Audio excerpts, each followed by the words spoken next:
And he says, upon this rock I will build my church. ఈ బండ మీద నా సంఘమును కట్టుదును. What is this rock he's talking about? ఈ బండ అనగా ఏ బండను గురించి మాట్లాడుతూ ఉన్నాడు? Rock in the Bible represents Jesus. మరి బండ అనగా క్రీస్తుకు సాదృశ్యమై ఉన్నది. And to be specific about this context, ఈ సందర్భంలో ప్రత్యేకంగా మాట్లాడాలి అంటే not just Jesus but the revelation about Jesus. The revelation of Jesus. And the gates of hell shall not prevail against it. So what is that it? మరి దానికి అంటే ఏంటండి? Not just the prevail against Jesus, యేసుక్రీస్తుకు విరోధంగా మాత్రమే but కాదు, they will not prevail against this revelation. ఈ ప్రత్యక్షతకు విరోధముగా అవి నిలవనేరు. Once the church gets revelation, ఒక్కసారి సంఘము ప్రత్యక్షత పొందుకున్నట్లయితే no devil in hell, no demon can stop the church.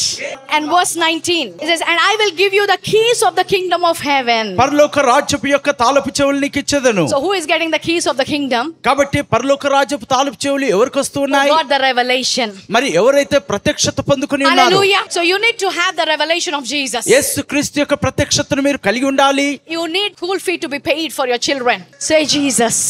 When you need healing, మరి మీకు స్వస్థత కావాలి you're అంటే saying Jesus. యేసు అని మీరు చెప్పాలి. Because you have the revelation that Jesus is my provider, Jesus is my healer.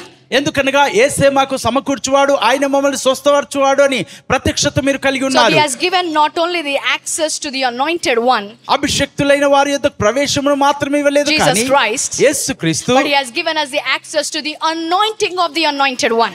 అభిషక్తుని యొక్క అభిషేకములోనికి కూడా ప్రవేశమునిచ్చి ఉన్నాడు.